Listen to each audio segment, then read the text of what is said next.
আলহামদুলিল্লাহি রব্বিল আলামিন আসসালাতু ওয়াসসালামু আলা রাসূলিল্লাহ।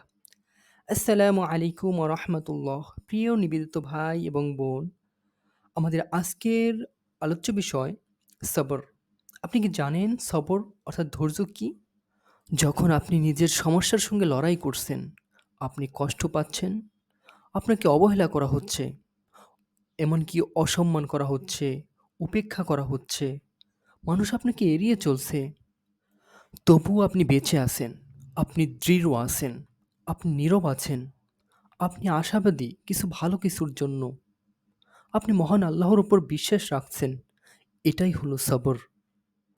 প্রিয় ভাই এবং প্রিয় বোন, আপনি মনে রাখবেন, আপনি সেরা, আপনি পরাজিত নন।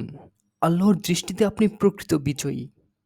মহান আল্লাহ সুবহানাহু ওয়া তাআলা বলেন, হে ঈমানদারগণ, ধৈর্য ও নামাজের মাধ্যমে সাহায্য চাও। নিশ্চয়ই আল্লাহ ধৈর্যশীলদের সঙ্গে রয়েছেন। অধ্যায় ২, অনুচ্ছেদ ১৫৩ আল কুরআন। রাসূল মুহাম্মদ সাল্লাল্লাহু আলাইহি ওয়াসাল্লাম বলেছেন, মুসলমানকে ক্লান্তি, অসুখ, দুঃখ, দুশ্চিন্তা, আঘাত বা কষ্ট যাই হোক না কেন, এমনকি যদি কাঁটাবিদ্ধও করে, তাও তার কোনো না কোনো গুনাহের কাফারা হয়ে যায়।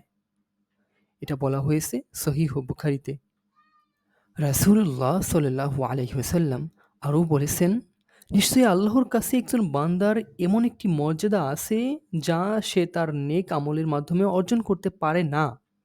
তাই আল্লাহ তাকে এমন পরীক্ষায় ফেলেন যা সে অপছন্দ করে, যতক্ষণ না সে তার নির্ধারিত মর্যাদায় পৌঁছে যায়। এটা বলা হয়েছে সহিহ ইবনে হিব্বানে। মহান আল্লাহ রব্বুল আলামিন আমাদেরকে উত্তমভাবে সবর, ধৈর্য ধারণ করার তৌফিক দান করুন। আমিন।